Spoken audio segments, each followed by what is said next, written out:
They began in Silence, New England, late 1800s, wealthy, educated. The patriarch, a doctor obsessed with the limits of heredity. The matriarch, a composer whose music was said to unsettle the mind. Together they created something between art and madness. Their children were raised not as sons and daughters, but as experiments. Every meal measured, every word catalogued, every nightmare recorded in journals that would one day go missing from Harvard's archives.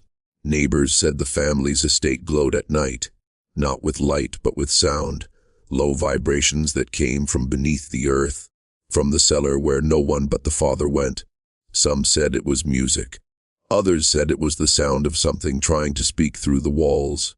Hello everyone, before we start make sure to like and subscribe to the channel and leave a comment with where you're from and what time you're watching. That way YouTube will keep showing you stories just like this one.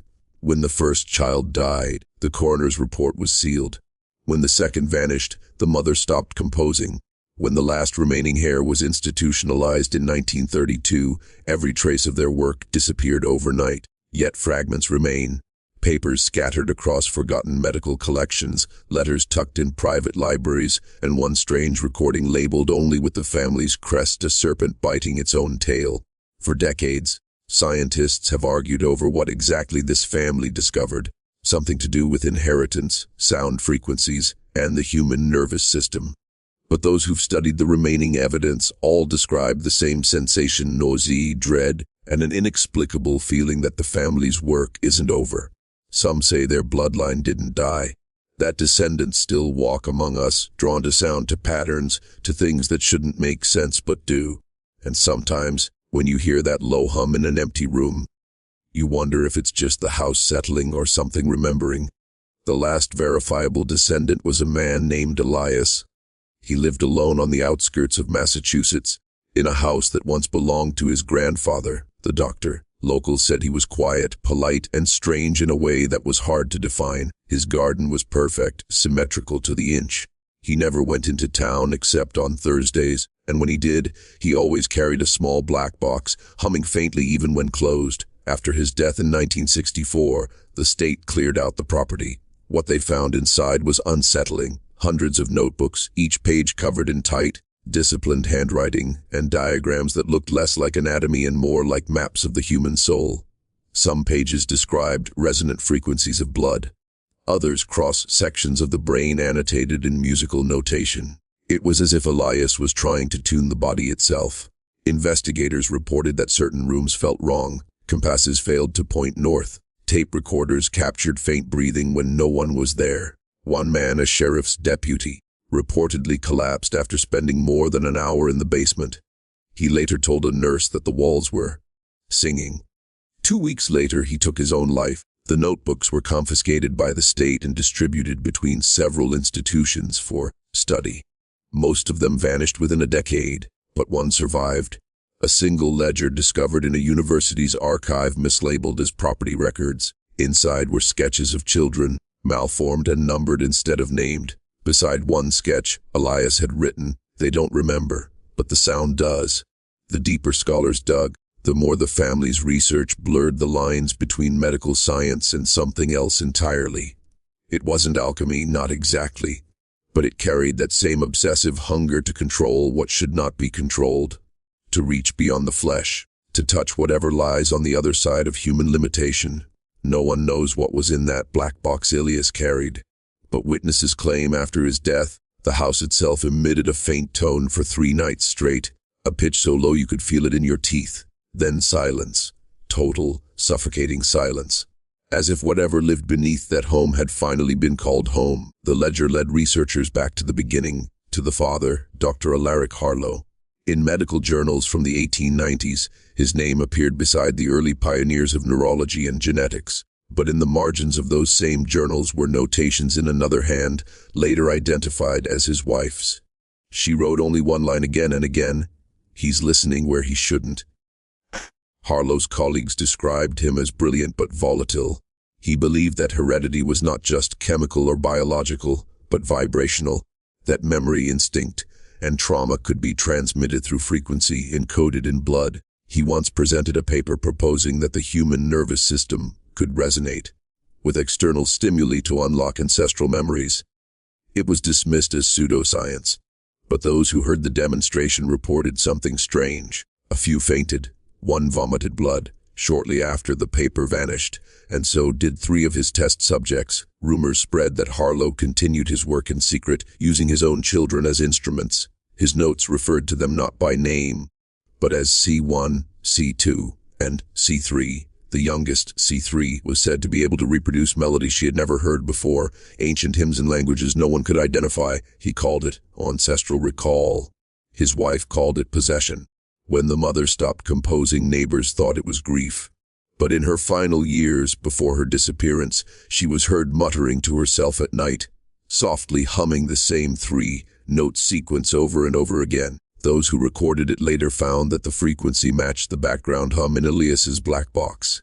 By 1902, the Harlow estate had been officially condemned. The family was gone. But when surveyors tried to demolish the home, their equipment malfunctioned, metal bent, wood refused to burn. They left it standing, boarded it up, and built the new road around it. To this day, the property line forms a perfect circle, untouched by development, as if something beneath the soil rejects intrusion. There are stories, always whispered, of people who camped near those woods.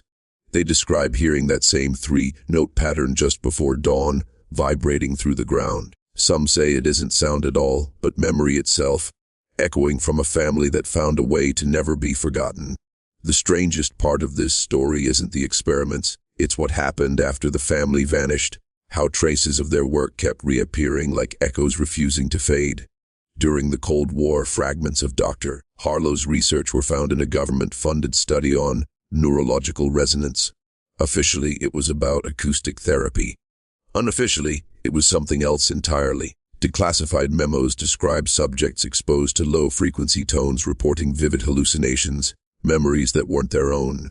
One subject described standing in a candlelit basement, surrounded by jars filled with what looked like fetal tissue, hearing a lullaby she swore she'd never learned. Another subject, a young soldier, broke down mid-session, screaming, "It's not sound, it's language." After the 3rd incident, the project was terminated. The lead researcher resigned and later disappeared during a hiking accident. But in one memo, tucked between redacted paragraphs, a single phrase remains visible. Source material, Harlow Archive. If this were coincidence, it would end there. But it didn't. In the 1980s, a private tech company specializing in bioacoustics tried to reproduce the effects described in those reports. Their founder, a man named Joseph Keene, claimed that certain tones could harmonize genetic expression. When asked where he'd found his data, he smiled and said, "Old family documents." Keene's company folded after 3 of his staff suffered severe neurological breakdowns. But one recording from their final experiment still exists. Those who've listened say the same thing. It starts as a simple hum, then becomes human, like multiple voices speaking in unison, layered and reversed. Audio technicians who've analyzed it claim there's a message embedded within. The blood remembers. When journalists tried to trace Keene's lineage, the trail led back to Massachusetts, a small family plot. The last name on the stones before Keene, Harlow. And just like that, the circle closed. Over a century later, the same sound, the same blood, echoing through time. Each generation drawn back to the hum beneath the soil. If you're still watching, you're already braver than most. Tell us in the comments, what would you have done if this was your bloodline? Would you have buried it or listened? When you start to connect the dots, the pattern becomes almost unbearable to look at. Every 30 to 40 years, someone with the Harlow bloodline resurfaces. Different names, different professions, but the same obsessions. Sound, memory, inheritance, and each one vanishes after reaching a certain discovery, as though the family's curse enforces its own silence. Take the 1997 case of Dr. Abigail Rowan, an acoustics engineer from Maine. She published a paper on neurological pattern interference, how sound waves can alter the perception of time within the brain. Her work was celebrated briefly, until a graduate assistant found her unconscious in her lab. The audio file still looping on her equipment was labeled H-sequence reconstruction. The sound was faint, just 3 notes repeating endlessly. She never spoke again. Investigators noted a family resemblance between Dr. Rowan and an old portrait of Elias Harlow. DNA testing was ordered, but the samples disappeared in transit. Her family burned her notes before authorities could seize them. A decade later, in 2008, a retired postal worker in Connecticut claimed he'd found a phonograph cylinder sealed inside a hollow beam of an abandoned farmhouse. When played, it contained what sounded like a woman's voice humming the same three-note pattern, followed by a child whispering, "I remember." The recording was authenticated to be over a century old. Experts can't explain how it was preserved in such condition. Every generation leaves behind a new echo. A doctor, an artist, a scientist, all trying to understand something that cannot be measured. What they fail to realize, or refuse to admit, is that their pursuit is not discovery. It's repetition. The sound isn't calling to them, it's calling through them. One audio historian studying these events made a chilling observation. He said, "The Harlow frequency doesn't record onto tape. It imprints itself onto whoever listens." Months later, he was found in his apartment, surrounded by notebooks filled with sketches of a serpent devouring its own tail. None of the neighbors reported hearing a thing, yet every clock in the building had stopped at 3:03 a.m. It's as if the legacy itself has become aware, passing like a signal through generations, waiting for another receiver. The deeper you go, the more it feels like the family never died at all. It's as if the Harlows dissolved into the bloodstream of the country itself, into its institutions, its experiments, its silence. Every now and then, someone digs too deep, and that silence begins to hum again. In 2019, a group of graduate students at a small university in Vermont stumbled across digital files labeled a Sonic Archive. They thought it was a music project, old field recordings. They uploaded one online. Within hours, the post was deleted and their accounts suspended. 2 of the students withdrew from school the following week. The third vanished completely. The dorm room they shared was left locked for months. But when campus maintenance finally opened it, every piece of metal inside, phones, door hinges, even laptop batteries, had fused as if melted by vibration instead of heat. A year later, an anonymous package arrived at a Boston public library. Inside was a single tape, unmarked except for a faded crest, a serpent eating its tail. The recording begins with static, then that same 3-note sequence. But if you slow it down frame by frame, you can hear voices layered beneath. A woman's, faint and distant, "He's listening where he shouldn't." Then a man's reply, "It remembers us." The tape is currently held in private archives, inaccessible to the public. But the librarian who first handled it left a note in the accession log before resigning. She wrote, "The sound wasn't playing through the speakers. It was playing inside me." This is the point where legend and reality blur so tightly they become indistinguishable. Whether the Harlows truly found a frequency that imprints memory, or whether it's simply a haunting carried through rumor and fear, no one can say for certain. What's undeniable is how many people, from scientists to soldiers to ordinary citizens, have followed that same tone into darkness. And maybe that's the real horror. Not that a family once tried to manipulate the fabric of heredity, but that they succeeded in a way no one expected, not in their bodies, but in their idea. Because ideas like blood have memory. They say every family leaves something behind: a home, a name, a story. The Harlows left a hum, a sound that still surfaces in places it shouldn't. Old radio frequencies, damaged recordings, the wind through certain church basements in Massachusetts. It's never loud, never clear, but once you hear it, it doesn't let go. Some claim the sound is a trick of resonance, subsonic vibration interacting with the human ear. Others think it's a mass delusion seeded by decades of folklore.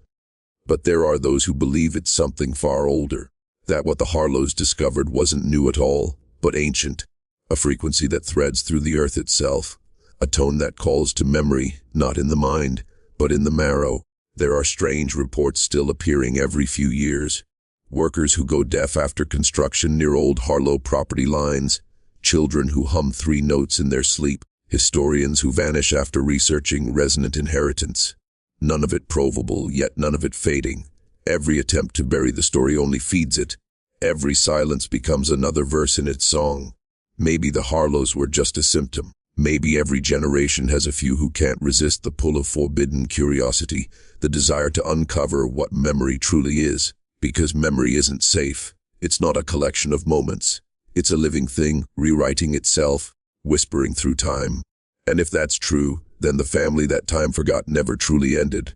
It simply learned how to exist in another form. Each person who listens, each one who searches, becomes a note in its unfinished composition. The blood remembers, yes, but so does the audience. So if you've made it this far, if you've felt that strange tightness in your chest, that pressure behind your ears, it's probably nothing. Just a story. Just sound traveling through time, like it always does. But if you ever find yourself alone and the room goes quiet, too quiet, and you hear that low hum rising from the walls, don't try to find its source. Don't listen too closely. Because once you do, it will know your name. And you'll understand why some families were never meant to be remembered.